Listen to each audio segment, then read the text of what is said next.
dan yang saya hormati Bapak Ibu guru hebat semuanya. Pertama-tama marilah kita panjatkan puji syukur kehadirat Allah Subhanahu wa taala karena dengan rahmatnya kita dapat berkumpul di ruang kelas 6 ini dengan keadaan sehat walafiat. Shalawat serta salam kita haturkan kepada junjungan kita Nabi besar Muhammad SAW yang kita nantikan syafaatnya di yaumil qiyamah nanti. Bapak Ibu, saya ucapkan terima kasih karena telah berkenan hadir dalam acara diseminasi budaya positif. Saya selaku moderator dan juga penyaji akan menyampaikan susunan acara pada hari ini.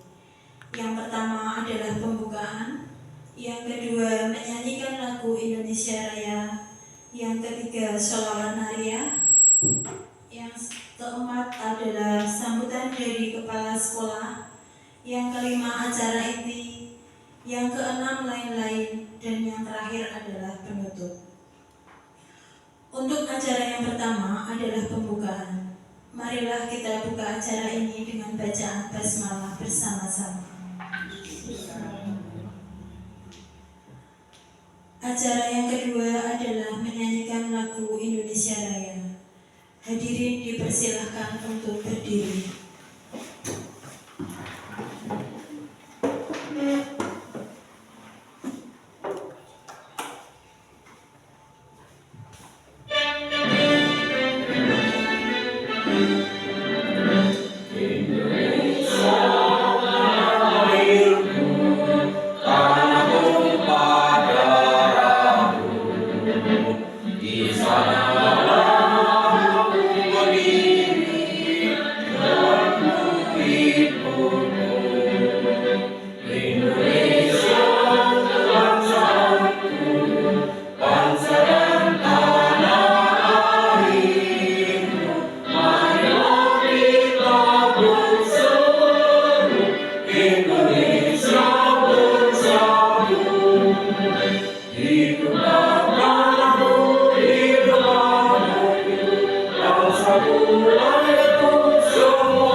Terima kasih, hadirin dipersilahkan untuk duduk. Acara yang selanjutnya yaitu sholawat nariyah.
Terima kasih Bapak Ibu semuanya.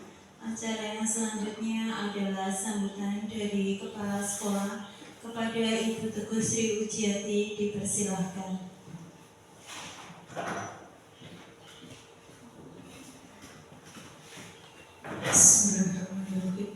Assalamualaikum warahmatullahi wabarakatuh. Pada yang terhormat Bu Suryati selaku CPP, kemudian kepada Bapak dan Ibu Guru SDN 2 Gebusan dan SDN 4 Gebusan, pertama-tama marilah tiada hentinya kita panjatkan puja dan puji syukur kehadirat Allah Subhanahu wa Ta'ala, yang mana hingga pada siang hari ini kita masih diberikan rahmat, hidayah, inayah, serta kesehatan, sehingga pada siang ini kita dapat mengikuti diseminasi untuk calon penggerak, guru penggerak, yang mana pada pagi hari ini akan dilaksanakan oleh Ibu Suryati dengan diseminasi budaya positif. Mudah-mudahan apa yang akan kita laksanakan nanti bisa berjalan dengan lancar dari awal hingga akhir nanti, dan tidak lupa salam dan sholawat senantiasa kita haturkan kepada junjungan kita Nabi Muhammad SAW yang senantiasa kita tunggu-tunggu syafaatnya di hari yaumul akhir nanti. Amin Allahumma amin. Bapak dan Ibu, terima kasih untuk Bu Suryati selaku guru penggerak yang ada di SDN 2 Gebusan.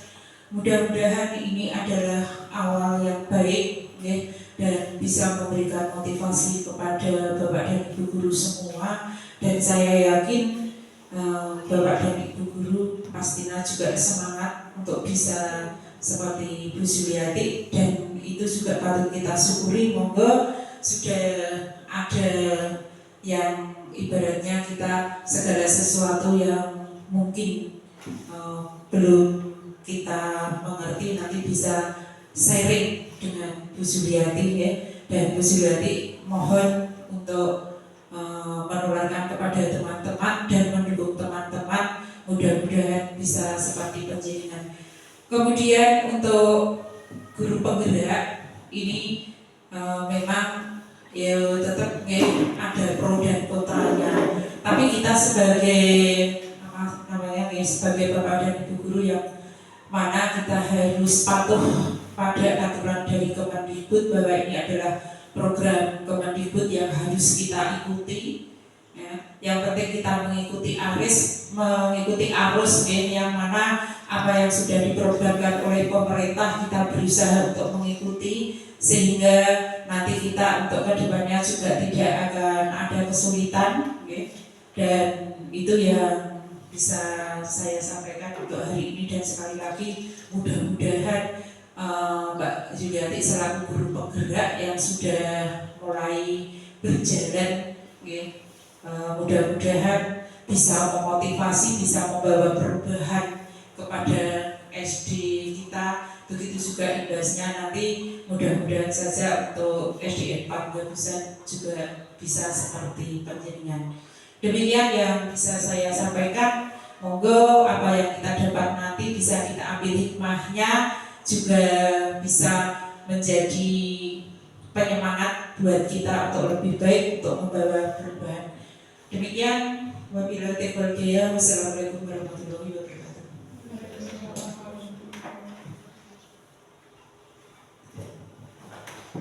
Terima kasih untuk Bu Ujiati selaku kepala sekolah yang telah memberikan arahan kepada kami semua. Acara yang selanjutnya yaitu acara inti pemaparan diseminasi budaya positif yang akan disampaikan oleh saya sendiri. Langsung saja ya Bapak Ibu. Sebelumnya, Assalamualaikum warahmatullahi wabarakatuh. Terima kasih atas kehadiran Bapak Ibu semuanya, dan izinkan saya untuk menyampaikan presentasi diseminasi budaya positif. Tapi sebelumnya saya ingin Bapak Ibu menyampaikan sesuatu, yaitu quotes of the day hari ini. Kira-kira kata-kata hari ini itu seperti apa? Sehingga kita dapat memotivasi diri kita dalam menjalankan kegiatan kita pada hari ini. Misalnya dimulai dari saya nggih, kata-kata untuk hari ini adalah luar biasa. Nah, nanti Bapak Ibu guru bisa melanjutkan kata-kata hari ini yang sesuai dengan apa yang Bapak Ibu guru rasakan. Sudah saya mulai, sekarang kita lanjutkan kepada Bu Uci. Monggo, quote of the day-nya hari ini.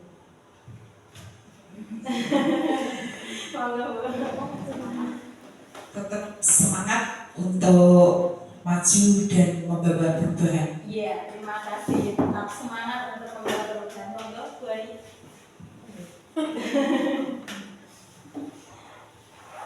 Kata-kata untuk hari ini yang bisa menginspirasi diri dan juga Bapak Ibu guru lainnya.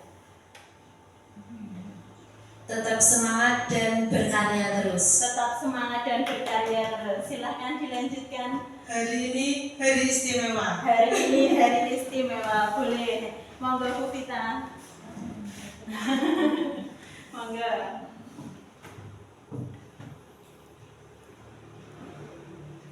Luar biasa sudah, tetap semangat sudah, hari yang istimewa sudah. Monggo. Tetap berkarya juga bisa. Sesuai dengan panjenengan mawon, monggo.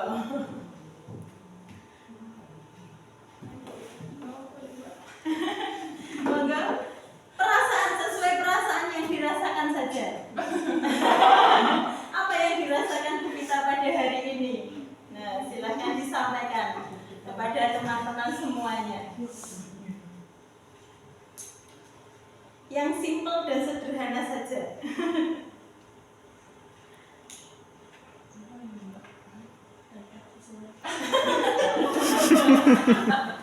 Ya, semangat pokok. Monggo, Hari ini hari Selasa. Yo. kata-kata untuk hari ini.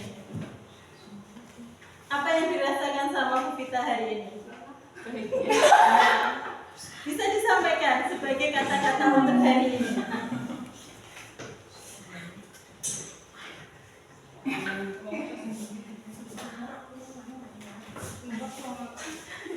Monggo, atau Bu Ani dulu silakan.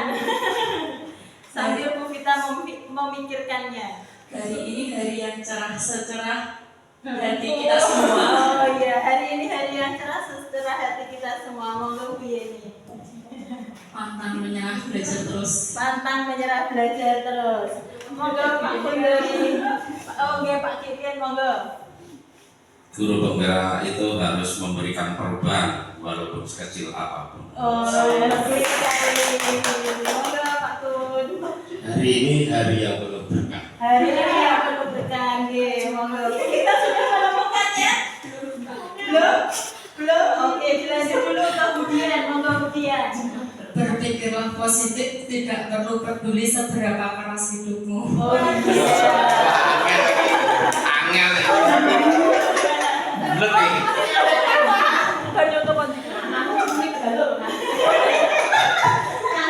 Wah, lalu tinggi hari. Halo, kata untuk hari ini. Tidak ada waktu untuk mengeluh. Tidak ada waktu untuk mengeluh. Nggih, monggo. Bu Vita, monggo. Kembali nih, monggo. Semuanya harus menyampaikan kata-kata untuk hari ini. Monggo. Selalu ceria. Selalu ceria, ya. Penting sekali ya. Jadi kata-kata pada hari ini ada yang tetap semangat, pantang menyerah, dan masih banyak lagi. Ada juga tadi apa ya? Saya juga lupa. Ya terlalu panjang ya. Jadi untuk kata-kata hari ini sangat bagus sekali. Tepuk tangan untuk kita semuanya. Acara yang selanjutnya, sebelum kita mulai acaranya, pada hari ini saya ingin memperkenalkan diri dulu.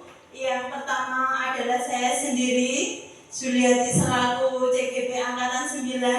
Yang kedua adalah Bapak Sofwan selaku fasilitator, dan yang terakhir adalah Bapak Freddy Arif Nugroho selaku pengajar praktik. Untuk tujuan diseminasi pada hari ini adalah menumbuhkan pemahaman pada diri pendidik dan tenaga kependidikan mengenai budaya positif. Nah, sekarang saya tanya, apa itu budaya positif? Monggo. Kalau budaya positif kan baik. Nah, budaya, kita sering mendengar kata-kata budaya. Apa itu budaya? Ada yang bisa menyampaikan? Monggo. Budaya, kebiasaan, bagus sekali. Ada yang lain selain kebiasaan, budaya? Monggo.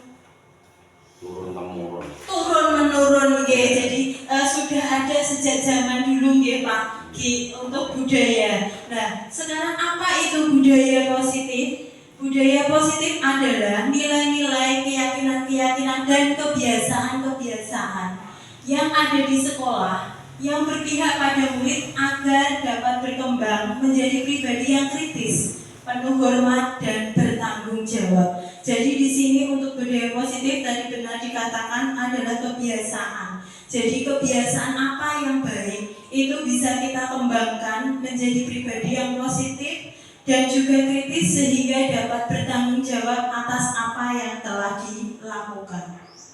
Nah, untuk budaya positif sendiri itu meliputi yang pertama adalah disiplin positif dan juga nilai kebajikan. Yang kedua, teori motivasi, hukuman, konsekuensi, dan restitusi. Yang ketiga, keyakinan kelas. Yang keempat, kebutuhan dasar manusia. Yang kelima adalah posisi kontrol. Dan yang terakhir adalah segitiga restitusi. Yang pertama kita akan belajar tentang disiplin positif dan nilai kebajikan. Tapi sebelum kita belajar tentang disiplin positif, saya akan melakukan sebuah kegiatan, yaitu cobalah buka. Jadi pada kegiatan ini nanti saya akan meminta bantuan pada salah satu rekan guru untuk menjadi B. Jadi di sini nanti ada dua, saya dan juga rekan guru, di mana nanti saya akan mengepalkan tangan saya dengan sekuat tenaga, dan untuk rekan kerja nanti yang B itu tugasnya adalah mencoba dengan segala cara untuk membuka kepalan tangan yang ada pada diri saya. Bisa dengan cara membujuk, menghardik, mengintimidasi, memarahi, menggoda, bahkan bisa menawarinya dengan uang agar bersedia membuka kepala tangan saya. Nah, kira-kira dari Bapak Ibu guru, siapa yang mau membantu saya untuk kegiatan ini? Monggo. Dengan sukarela, monggo sinten.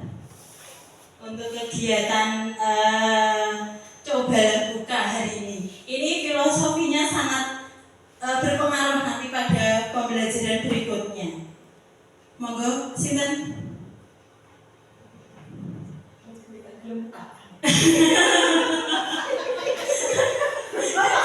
Tidak apa-apa, karena nanti kan tugasnya di sini memarahi, bisa dengan cara menawari uang atau dengan cara membujuk agar bisa membuka kepala tangan yang ada di diri saya. Ayo monggo, sinten.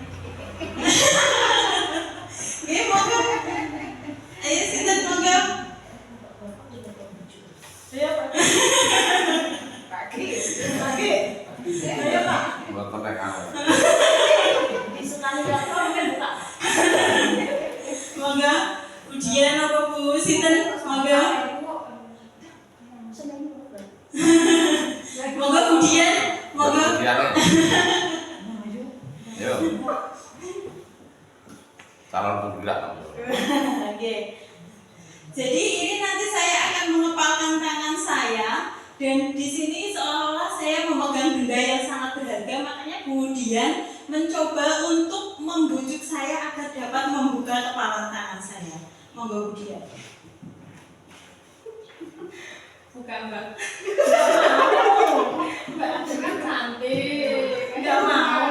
Sudah lama kalau saya cantik. Dengan baik ya buka ya. Enggak mau. Tidak mau Bu. Karena yang saya pegang ini sangat berharga. Ayo buka. Enggak mau. Kamu tak beliin pentol. Tidak bisa. Ya udah tambah kota. Tapi tetap saja, soalnya tidak bisa dibeli ini. Mau tak beli apa aku nggak bawa.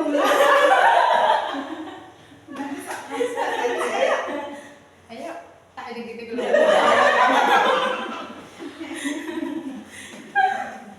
Nah, kira-kira dari kegiatan ini, apakah saya membuka atau tidak?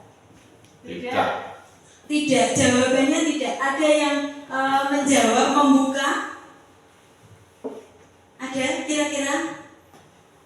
Misalnya ini di posisi Bapak Ibu yang mau kepalan tangannya.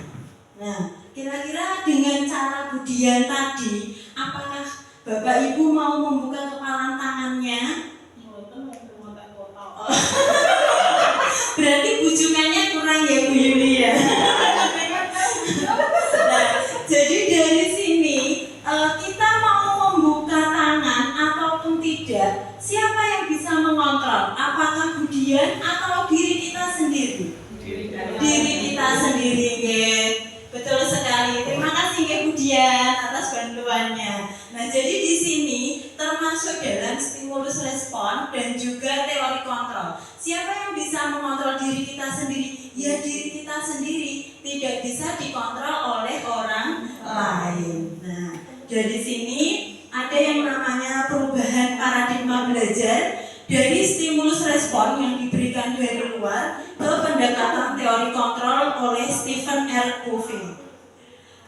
Untuk stimulus respon, realitas atau kebutuhan kita sama, tetapi menurut teori kontrol, realitas atau kebutuhan kita adalah berbeda. Sedangkan pada stimulus respon, semua orang melihat hal yang sama. Pada teori kontrol, setiap orang memiliki gambaran yang berbeda. Kita mencoba mengubah orang agar berpandangan sama pada kita, tetapi kita seharusnya berusaha memahami pandangan orang lain tentang dunia.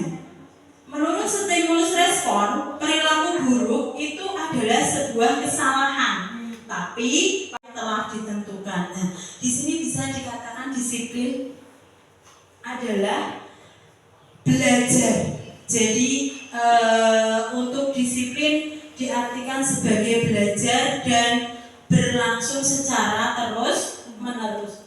Ada juga yang mengartikannya sebagai murid atau pengikut. Jadi untuk disiplin itu biasanya berasal dari siapa? Apakah dari orang lain atau dari diri sendiri? Dari diri sendiri seharusnya, gitu. Nah, tapi di sini dibahas tentang disiplin positif itu muncul dari dalam diri atau motivasi internal yang tinggi sehingga dapat menguasai diri dalam melakukan tindakan yang bertanggung jawab sesuai dengan nilai-nilai kebajikan universal. Menurut Ki Hajar Dewantara, pendidikan menciptakan murid yang merdeka. Merdeka di sini bukan berarti bebas tanpa aturan, tetapi merdeka yang memiliki disiplin diri yang kuat dari motivasi internal. Jadi berasal dari dalam diri. Untuk nilai-nilai kebajikan adalah sifat-sifat positif manusia yang merupakan tujuan mulia yang ingin dicapai oleh setiap individu. Jadi di sini sifat-sifat positif yang dimunculkan dalam nilai-nilai kebajikan untuk mewujudkan disiplin positif. Nah, nilai-nilai kebajikan seperti apa? Nah, nilai-nilai kebajikannya ada keadilan, tanggung jawab, kejujuran, bersyukur, lurus hati, berprinsip, integritas, kasih sayang, rajin, komitmen, percaya diri, kesabaran, dan lain-lain. Jadi di sini nilai-nilainya adalah yang positif. Nilai-nilai kebajikan merupakan fondasi dari kita untuk berperilaku. Sebagai seorang pendidik, kita telah memiliki nilai-nilai kebajikan yang diyakini dan disepakati bersama untuk mewujudkan murid yang sesuai dengan profil pelajar Pancasila. Nah, di sini untuk nilai-nilai kebajikannya ada berapa profil pelajar Pancasila? Ada berapa? Ada 6. Yang pertama, iya, dan berakhlak mulia. Jadi yang pertama adalah tentang ketuhanan. Yang kedua yaitu berpikir kritis, ya. Terus yang ketiga berkebinekaan global. Yang keempat mandiri. Yang kelima gotong royong. Dan yang terakhir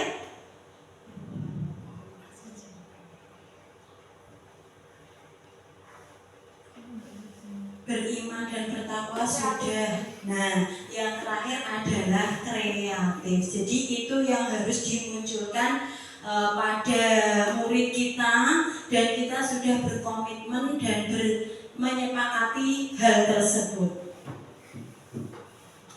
Yang kedua adalah teori motivasi, hukuman, konsekuensi, dan restitusi. Apa yang ada di benak Bapak Ibu tentang mendengar kata motivasi? Motivasi, aku untuk motivasi dari sana untuk mengikuti calon guru penggerak. Apa itu motivasi? Semangat, dorongan, semangat. Jadi untuk motivasi adalah dorongan untuk melakukan sesuatu. Nah, biasanya motivasi itu berasal dari diri sendiri dan juga orang lain. Untuk yang berasal dari diri sendiri itu biasa disebut dengan motivasi intrinsik. Yang motivasi yang dari luar, bisa dari lingkungan atau pengaruh orang lain, itu disebut dengan motivasi ekstrinsik. Nah, menurut Diana Gosen dalam bukunya Restructuring School Discipline, ada 3 motivasi perilaku manusia. Yang pertama adalah untuk menghindari ketidaknyamanan atau hukuman. Biasanya mereka akan bertanya, apa yang akan akan terjadi jika saya tidak melakukannya. Nah, ini berarti termasuk motivasi yang paling rendah, karena untuk menghindari ketidaknyamanan atau hukuman. Terus yang kedua adalah untuk mendapatkan imbalan atau penghargaan dari orang lain. Biasanya orang melakukan ini karena imbalan atau ingin mendapatkan pujian dan pengakuan dari orang lain. Misalnya, saya mengikuti guru penggerak, nanti akan menjadi kepala sekolah, atau saya akan menjadi pengawas. Nah, itu berarti ada imbalannya atau penghargaan yang diberikan oleh orang lain atas usaha yang kita lakukan. Terus yang ketiga adalah untuk menjadi orang yang mereka inginkan dan menghargai diri sendiri dengan nilai-nilai yang mereka percaya. Jadi di sini mereka melakukan sesuatu karena nilai-nilai yang mereka yakini dan hargai, sehingga membuat seseorang memiliki disiplin positif. Dari ketiga ini kira-kira Bapak Ibu atau saya sendiri itu berada di posisi yang mana? Kalau saya biasanya yang 1-2, masih sering yang seperti itu, karena biasanya melakukan disiplin untuk menghindari hukuman atau mendapatkan penghargaan dari orang lain. Berarti di sini motivasinya masih motivasi ekstrinsik karena pengaruh dari luar. Nah, seharusnya kita menjadi orang yang mereka inginkan dan dapat menghargai diri sendiri, karena ini berasal dari motivasi intrinsik. Selanjutnya adalah hukuman, konsekuensi, dan restitusi. Dari ketiga istilah ini, kira-kira Bapak Ibu ada yang masih asing istilahnya? Hukuman, konsekuensi, dan restitusi. Oh, istirahat. Jadi ini berbeda. Biasanya kita melakukan ketiga hal ini untuk menjalankan peraturan atau keyakinan kelas bila terjadi pelanggaran. Nah, untuk hukuman dan konsekuensi kan sudah sering ya. Nah, untuk restitusi, apa itu restitusi? Restitusi adalah proses memperbaiki kesalahan murid sehingga mereka dapat kembali ke kelompoknya dengan karakter yang lebih baik. Nanti pada materi selanjutnya ini akan dibahas lebih lanjut. Apa saja kegiatan yang dilakukan pada restitusi ini. Jadi ini hanya gambaran singkat dulu ya. Nah, untuk hukuman biasanya ini yang membuat peraturannya adalah dari guru.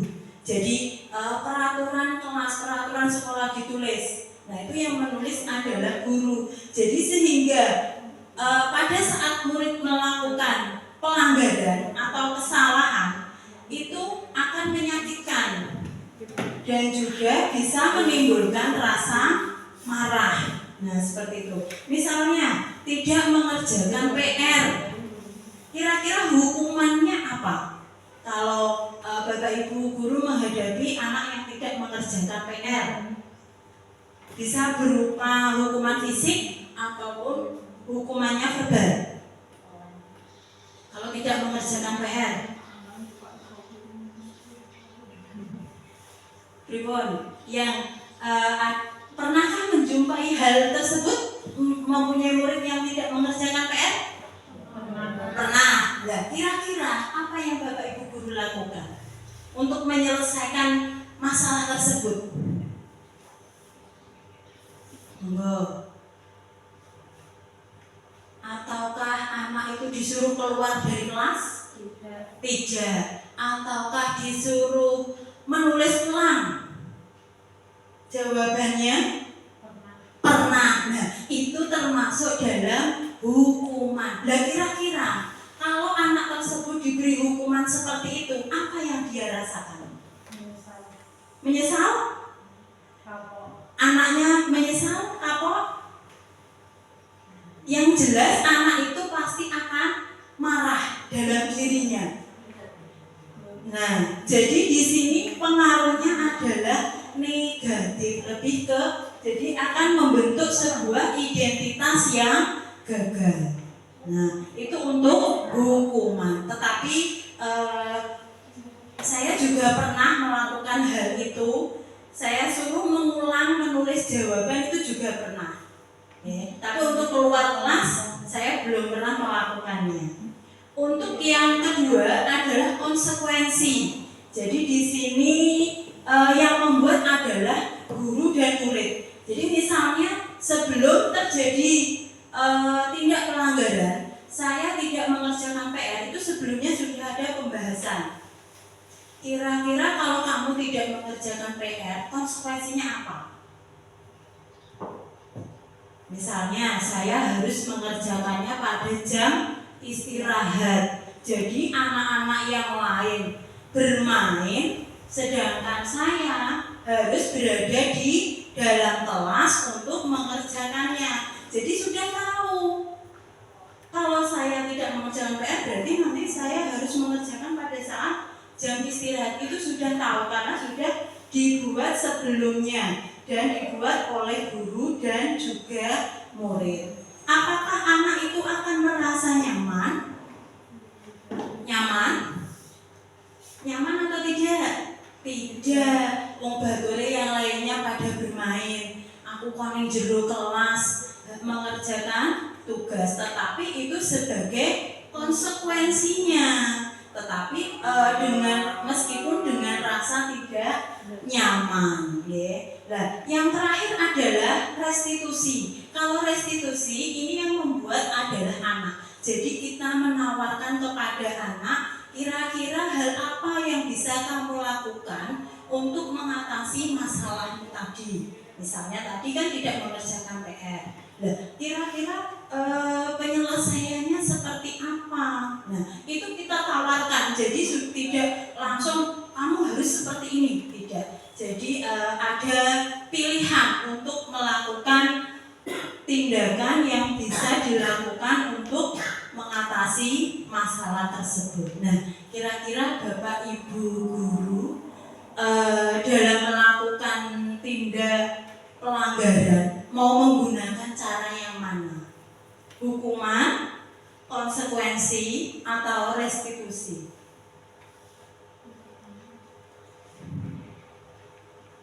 Cek pundi yang mana? Restitusi, karena itu akan menjadikan disiplin positif. Dia akan menyadari kesalahannya, tetapi tidak ada rasa dendam, marah, ataupun tidak nyaman kepada situasi tersebut. Jadi kalau misalnya terjadi pelanggaran lagi, tinggal dikembalikan. Peraturannya apa?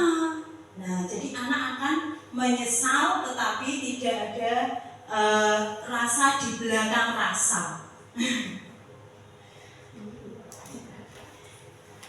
Yang ketiga adalah keyakinan kelas. Nah, biasanya kita membuat istilah bukan keyakinan kelas, tetapi peraturan kelas atau peraturan sekolah. Nah, pada disiplin positif, pada budaya positif kali ini kita membahasnya adalah keyakinan kelas. Mengapa keyakinan kelas?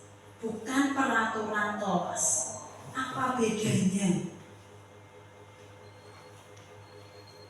Untuk peraturan tadi siapa yang membuat aturan? Guru. Betul.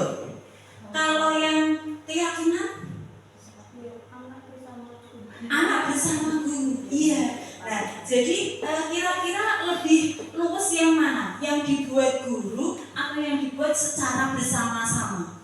Secara bersama-sama. Nah, untuk budaya positif yang ketiga di sini adalah keyakinan kelas. Apa itu keyakinan kelas? Nah, keyakinan kelas adalah nilai-nilai kebajikan universal yang disepakati tanpa ada paksaan dan diyakini bersama serta dilaksanakan oleh semua warga kelas. Jadi di sini dibuat secara bersama. Jadi tidak ada yang namanya paksaan.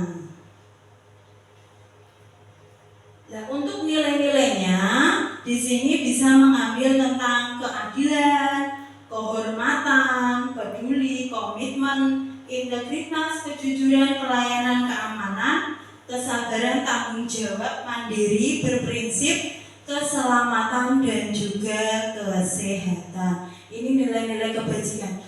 Apakah masih ada yang lainnya? Masih. Tapi ini hanya sebagai contoh nilai-nilai kebajikan yang bisa dilaksanakan pada kesepakatan kelas. Nah, terus bagaimana prosedur pembuatan keyakinan kelas atau keyakinan sekolah?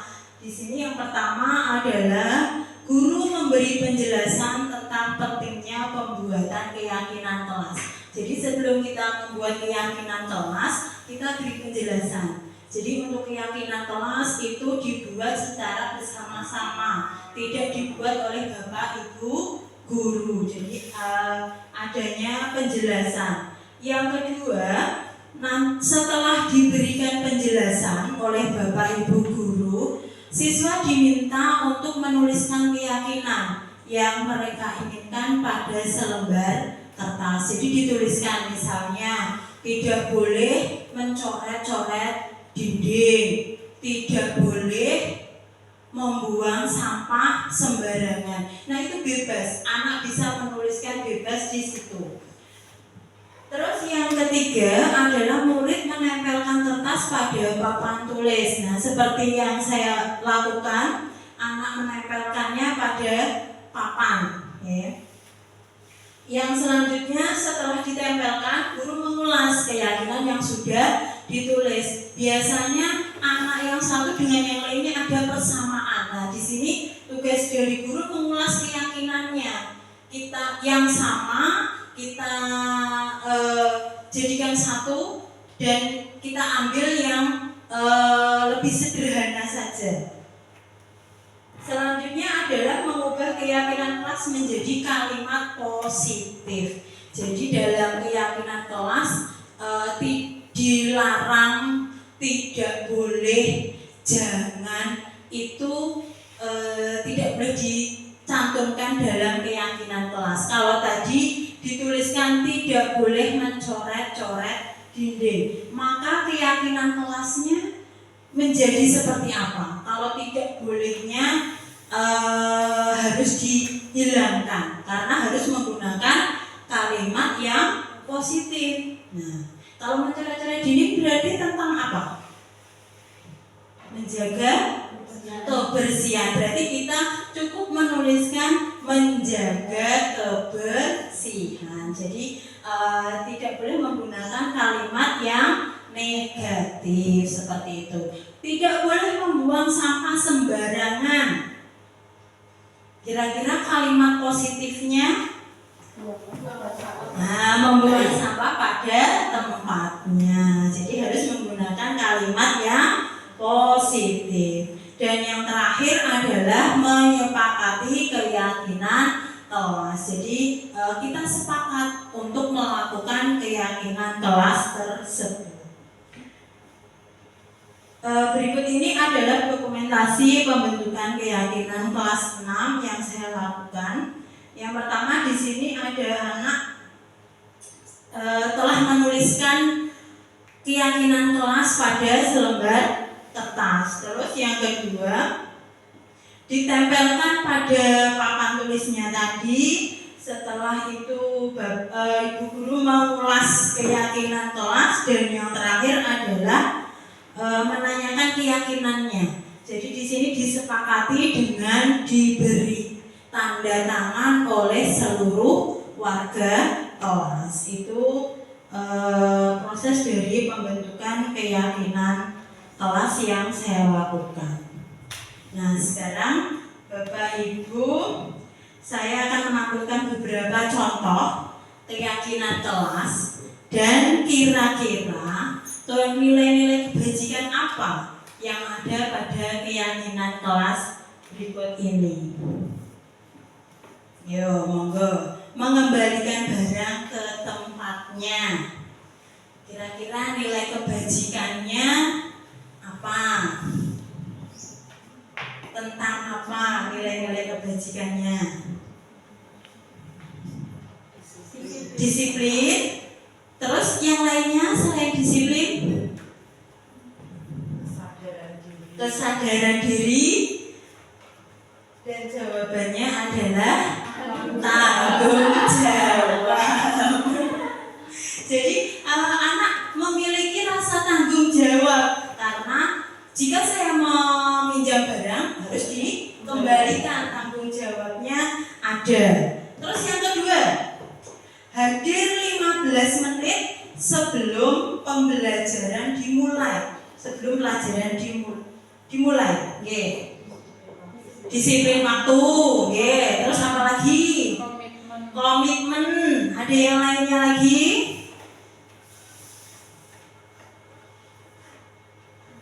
Komitmen. Jadi kita berkomitmen untuk hadir 15 menit sebelum pelajaran.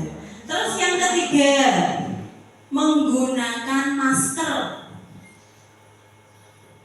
Kira-kira kalau kita menggunakan masker, apakah karena ada aturan kemarin ada COVID harus memakai masker, ataukah ada dari dalam diri Bapak Ibu saya harus menggunakan masker karena saya meyakini kalau saya menggunakan masker akan sehat, tidak akan kena penyakit. Nah, misalnya seperti itu. Jadi untuk menggunakan masker kira-kira nilai kebajikannya apa?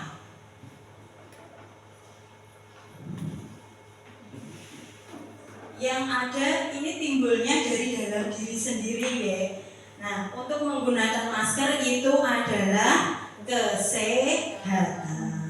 Terus yang selanjutnya adalah bergantian menunggu giliran. Jadi dibudayakan antre. Nah, kira-kira nilai kebajikannya apa? Untuk bergantian menunggu giliran. Kenapa? Saling menghormati. Saling menghormati. Karena siapa yang dulu ya harus dilayani terlebih dahulu. Yang terakhir datang masa harus dilayani dulu kan? Berarti kita harus membiasakan tentang saling menghormati. Nah, selanjutnya adalah kebutuhan dasar manusia. Jadi setiap tindakan manusia itu memiliki tujuan. Salah satunya adalah untuk memenuhi kebutuhan dasar manusia. Kebutuhan dasar manusia ada berapa Bapak Ibu? Ada? Kebutuhan dasar manusia ada 5. Yang pertama adalah penguasaan. Yang kedua, kasih sayang dan rasa diterima. Ketiga, kebebasan. Keempat, kesenangan. Dan yang terakhir adalah bertahan hidup. Nah, ini adalah 5 kebutuhan dasar yang harus dipenuhi. Kenapa Pak? Kepuasan. Kepuasan maksudnya kesenangan. Oh, Kesenangan ada Pak. Maksudnya kesenangan. Jadi apa yang akan terjadi jika kebutuhan dasar 5 kebutuhan dasar ini tidak terpenuhi? Kira-kira apa yang akan oleh berarti akan melakukan tindakan yang menyimpang ya. Nah, jadi untuk 5 kebutuhan dasar manusia ini harus tercukupi. Yang pertama adalah bertahan hidup. Untuk kebutuhan bertahan hidup ini meliputi tempat tinggal, ada makan, dan juga rasa aman. Yang kedua adalah kasih sayang dan rasa diterima, yaitu dalam membangun interaksi dengan lingkungan. Jadi ada relasi baik dengan keluarga, teman, ataupun dengan rekan sejawat. Jadi di sini juga diperlukan. Yang ketiga adalah kebebasan. Jadi di sini mereka bebas untuk memilih, bergerak, dan mencoba hal-hal yang baru. Selanjutnya adalah kesenangan atau kepuasan tadi ya Pak Gide. Nah, kesenangan di sini adalah mencari rasa senang dan ditandai dengan perasaan gembira dan juga tertawa. Biasanya untuk memperoleh rasa kesenangan ini bisa dilakukan dengan cara rekreasi, ya. Ayo, kesana ya. Terus yang kelima adalah penguasaan. Jadi di sini ada rasa ingin diakui dan juga didengarkan. Nah, berikut ini akan saya berikan contoh kasus. Monggo. Nanti kira-kira kebutuhan dasar apa yang belum terpenuhi? Ibu Ati sedang menjelaskan pelajaran matematika di papan tulis. Namun beliau memperhatikan bahwa Lutfi malah tidur-tiduran dan tampak acuh tak acuh pada pelajarannya. Lutfi, coba jawab pertanyaan nomor 3. Maju ke depan dan kerjakan di papan tulis. Lutfi pun tampak malas-malasan maju ke depan, dan sesampai di depan papan tulis pun Lutfi hanya diam terpaku sambil memegang buku matematika dan memainkan spidol di tangannya. Sudah sana, duduk kembali. Kira-kira siapa yang bisa? Nah, terus pertanyaannya, membaca sikap Lutfi, kira-kira kebutuhan apa yang diperlukan oleh Lutfi? Dari 5 kebutuhan dasar tadi, kira-kira kebutuhan dasar apa yang belum terpenuhi oleh Lutfi? Kesenangan. Kenapa Pak? Kesenangan. Kesenangan, ada penguasaan. Kalau kesenangan pripun Bu Vita alasannya? Monggo.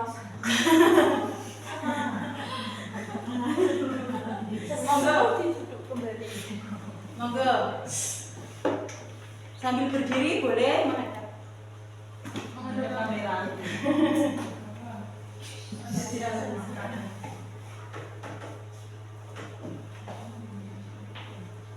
Kalau senangnya Lutfi itu disuruh duduk kembali karena dia di depan tadi hanya diam terpaku. Berarti kebutuhan yang belum terpenuhi Penguasaan. penguasaan, ye. Monggo yang lainnya, Pak Gi tadi kesenangan, monggo Pak Gi. Waktunya Lutfi yang seneng-seneng tiduran atau malas-malasan, dia disuruh maju itu jadi bertolak dengan kemauan atau kesenangan Lutfi tadi. Jadi nggak ada kebebasan, nggak ada kesempatan untuk bersenang-senang, baru asik. Oke, jadi baru asik tiduran malah disuruh mengerjakan. Ada yang lain selain kesenangan dan penguasaan? Monggo, tidak punya motivasi. Tidak punya, berarti untuk kebutuhan dasarnya. Untuk kebutuhan dasarnya dia tidak mau memperhatikan pada waktu diajar oleh ibu guru karena dia mungkin kurang motivasi untuk lebih belajar. Akhirnya tidur, nggih. Monggo yang lainnya, Bu Yuli, monggo.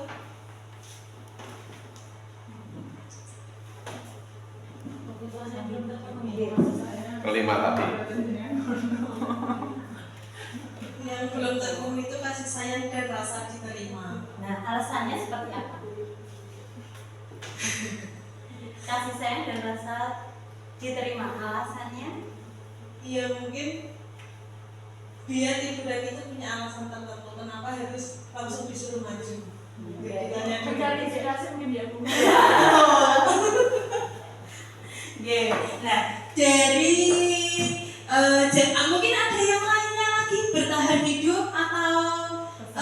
pembahasannya? Ada yang lainnya? Betul? Nah, kalau tidak ada, maka kebutuhan yang diperlukan oleh Lutfi adalah kasih sayang dan rasa diterima. Kenapa? Karena mungkin kita kan belum tahu alasan melakukannya seperti apa. Jadi kita bisa menanyakan terlebih dahulu apakah Lutfi mempunyai masalah di rumah sehingga dia tidak diperhatikan oleh orang tuanya. Jadi di sekolah dia ingin diperhatikan dengan cara tadi, tidur-tiduran dan juga tidak mau menjawab. Jadi itu bentuk protesnya Lutfi karena di rumah dia kurang kasih sayang, di sekolah juga tidak diperhatikan. Dengan adanya dia melakukan hal itu, akhirnya Bu Guru memperhatikannya. Nah, seperti itu. Yang selanjutnya adalah posisi kontrol guru. Dalam menjalankan penerapan disiplin, seorang guru dapat melakukan kontrol untuk memerdekakan dan memandirikan murid. Di sini ada 5 posisi kontrol guru. Yang pertama adalah penghukum, yang kedua pembuat rasa bersalah, yang ketiga adalah teman, keempat pemantau, dan yang terakhir adalah manajer. Nah, dari 5 posisi kontrol ini kira-kira Bapak Ibu guru yang sering dilakukan yaitu mengambil posisi kontrol yang mana? Dari kelima posisi ini.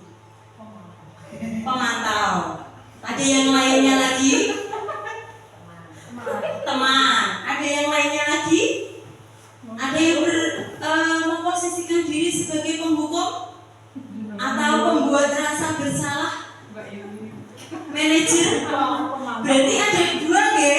Ada yang memposisikan diri sebagai teman dan ada yang memposisikan diri sebagai pemantau. Nah, kita bahas satu persatu untuk posisi kontrol guru. Jadi di sini ada contoh kasus, misalnya ada seorang murid, kita sebut saja namanya Adi, ngoten nggih. Nah, Adi ini datang terlambat. Nah, kira-kira kalau sebagai guru, posisi yang pertama adalah penghukum. Untuk ciri-cirinya, posisi penghukum itu adalah menggunakan hukuman fisik maupun verbal. Nada suaranya tinggi. Jadi di sini seperti marah. Misalnya dapat mengatakan tentang patuhi aturan saya. Awas kalau kamu melanggarnya lagi. Nah, jadi itu nadanya tinggi. Itu sebagai penghukum. Nah, dari tindakan atau ucapan yang dilakukan oleh guru, kira-kira apa dampaknya terhadap Adi? Jika anak tersebut diberikan tindakan seperti itu, akan takut. Terus yang kedua, oh iya besok tidak mau berangkat sekolah karena takut, ya, karena dengan nada yang tinggi. Terus apa lagi? Selain takut dan tidak datang ke sekolah, perasaannya seperti apa? Dengan misalnya dia sudah kelas tinggi, kelas 6, malu, ya jelas malu, apalagi hal itu dilakukan di depan umum. Nah, jadi anak tersebut bisa menjadi seorang pendendam. Jadi karena dia malu, akhirnya bisa dendam dengan gurunya. Banyak kasus ya seperti itu. Nah, untuk yang kedua adalah pembuat rasa bersalah. Jadi pada posisi ini biasanya guru akan bersuaranya lebih lembut dan menciptakan suasana yang hening, tetapi tidak membuat rasa nyaman.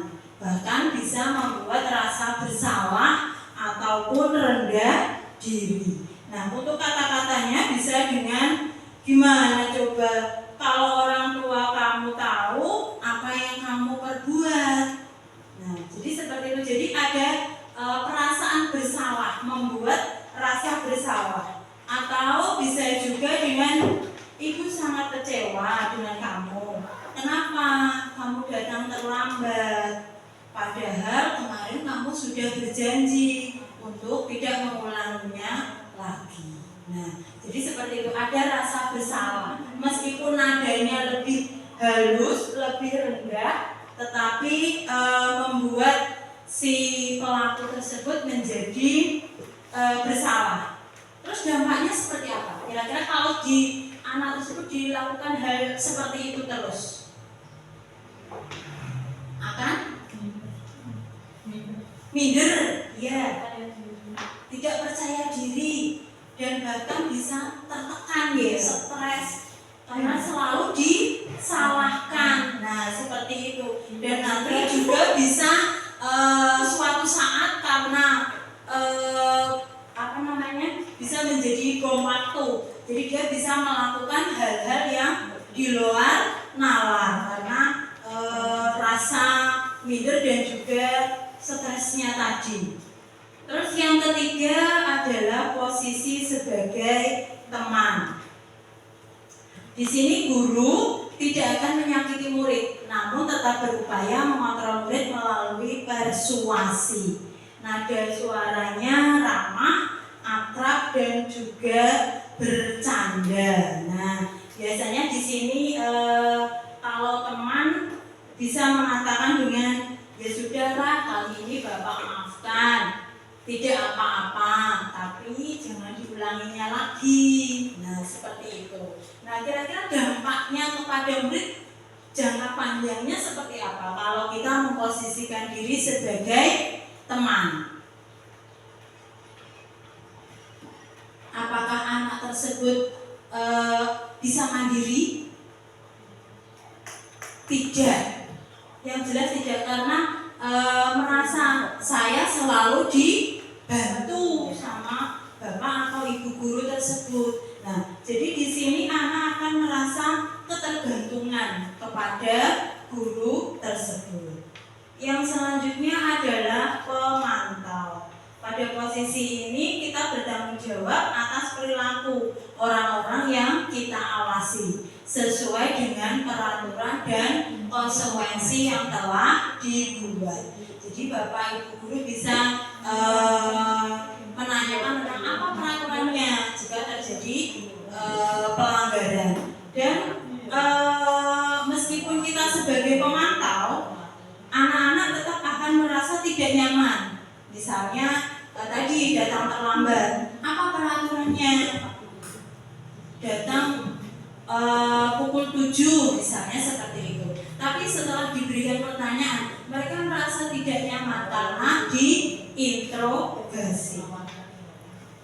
Yang selanjutnya adalah posisi kontrol manajer. Di sini pada posisi manajer, guru berbuat sesuatu bersama dengan murid, mempersilahkan murid mempertanggungjawabkan perilakunya, mendukung murid agar dapat menemukan solusi atas permasalahannya sendiri, dan guru dapat berkolaborasi dengan murid bagaimana memperbaiki kesalahan yang ada. Jadi di sini Bapak Ibu guru bisa menanyakan tentang apa yang kita yakini. Jadi dari keyakinan tersebut anak akan dapat menemukan solusi dari masalahnya, dan kita sebagai guru dapat berkolaborasi dengan murid untuk memperbaiki kesalahan yang ada. Nah, di sini ada contoh kasusnya lagi.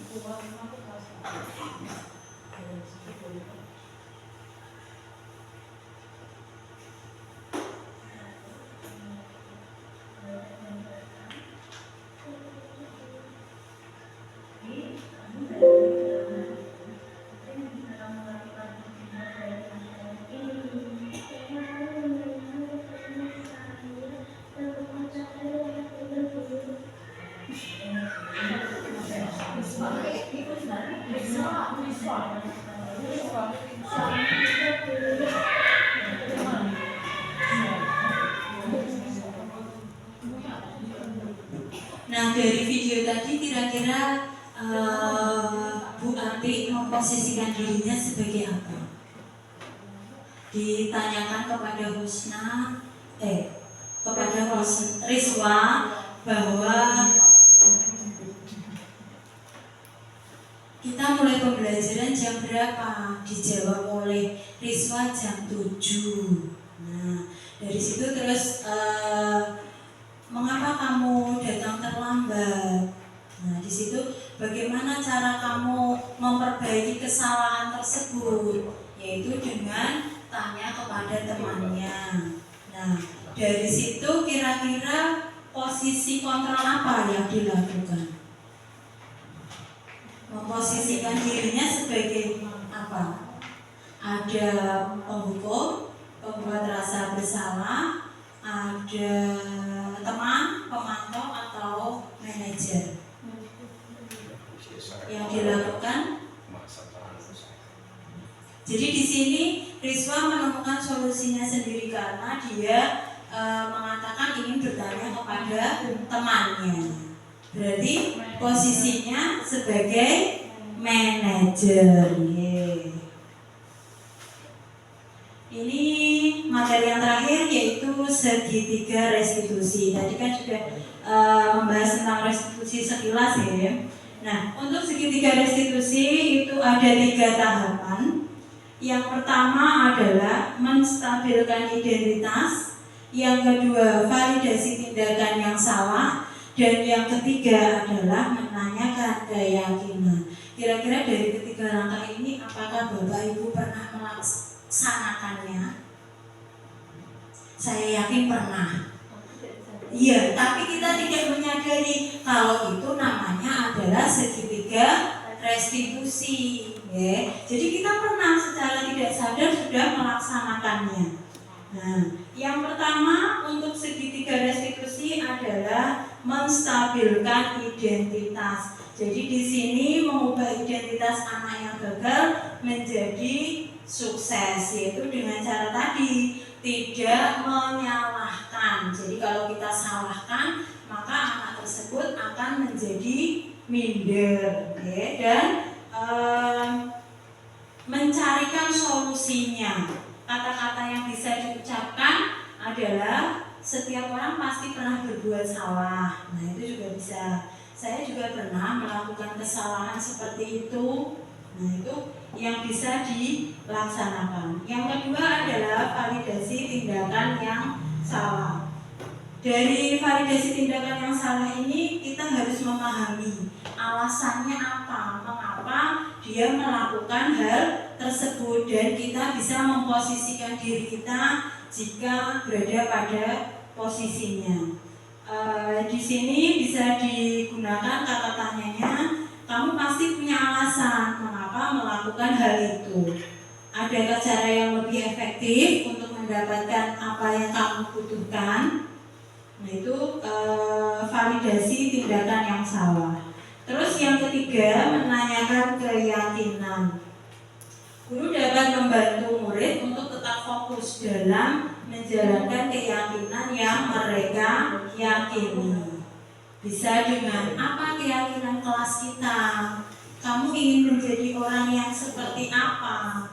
Nah, dari segitiga restitusi ini tidak bisa hanya dilakukan 1 atau 2 kali, tetapi dapat dilaksanakan secara berkelanjutan. Nah, ini ada penerapan segitiga restitusi yang telah saya laksanakan.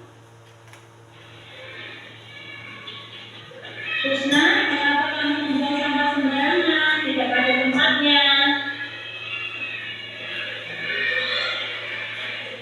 Coba di sini. Setiap orang pasti akan membiasakan, tapi kamu tidak bisa melakukan hal itu. Kamu pasti punya alasan mengapa melakukan hal itu.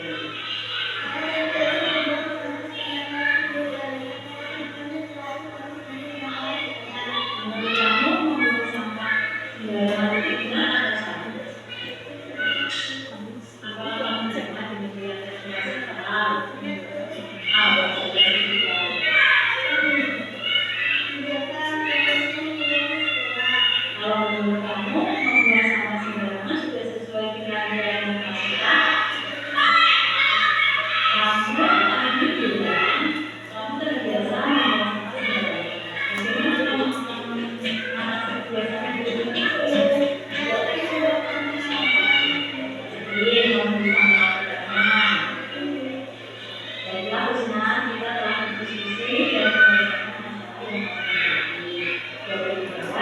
Nah,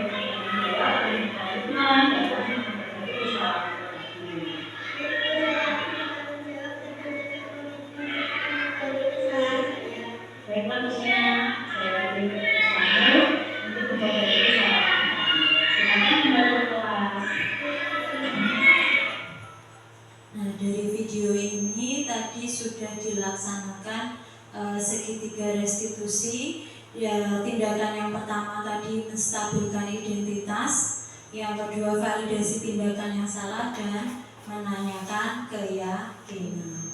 Nah, dari sini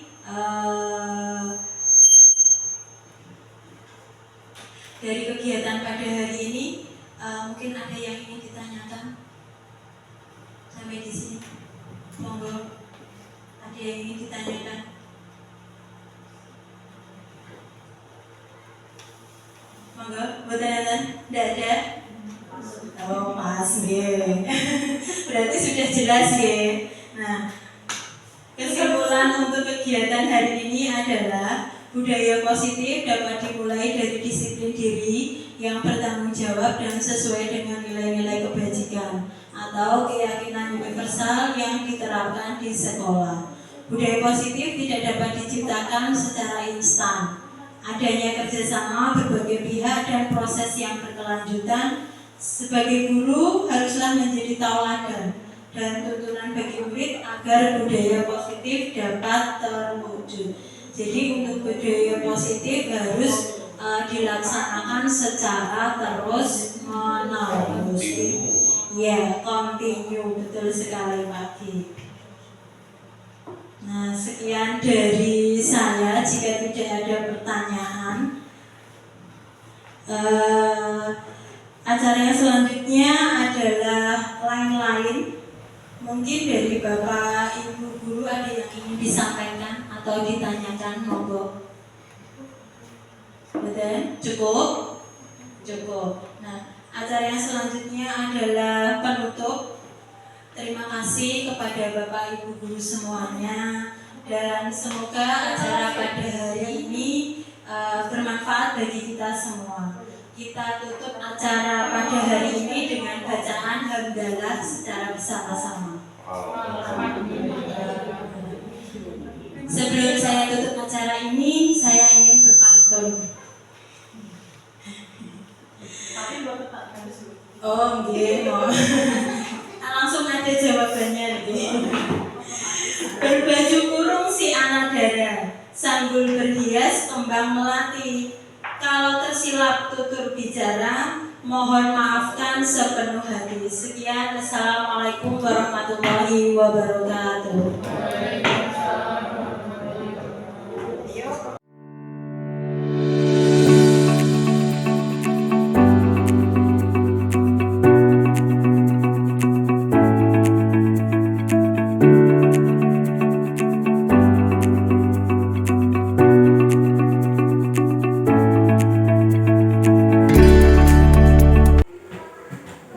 Assalamualaikum warahmatullahi wabarakatuh. Perkenalkan, nama saya Buyen Fitriana, rekan sejawat Bu Suliati. Hari ini saya merasa sangat senang karena mendapatkan pengalaman baru bagi saya. Dalam diseminasi tersebut, saya mendapat pengetahuan baru mengenai budaya positif, yaitu disiplin positif dan nilai-nilai kebijakan, teori motivasi, hukuman, konsekuensi, dan restitusi, keyakinan kelas, kebutuhan dasar manusia, posisi kontrol guru, dan segitiga restitusi yang dapat diterapkan di lingkungan sekolah. Kami berharap dapat memberikan hal-hal yang baik pada murid sehingga murid dapat memiliki karakter yang sesuai dengan profil pelajar Pancasila. Sekian dari saya, semoga kegiatan ini dapat bermanfaat bagi kita semua. Wassalamualaikum warahmatullahi wabarakatuh. Sebagai murid kita butuh untuk dimengerti, didengarkan, dan dihargai. Ketika kita melakukan kesalahan, pasti ada alasannya. Bukan langsung dihakimi dan dimarahi tanpa mendengarkan alasan kita melakukan hal tersebut. Ketika kita dipercaya dan diarahkan untuk berdiskusi, mencari solusi, dan memperbaiki kesalahan kita, saya yakin pasti bisa memperbaikinya. Jadi saya harap Bapak atau Ibu guru dapat membimbing kita dalam menemukan solusi ketika kita melakukan kesalahan.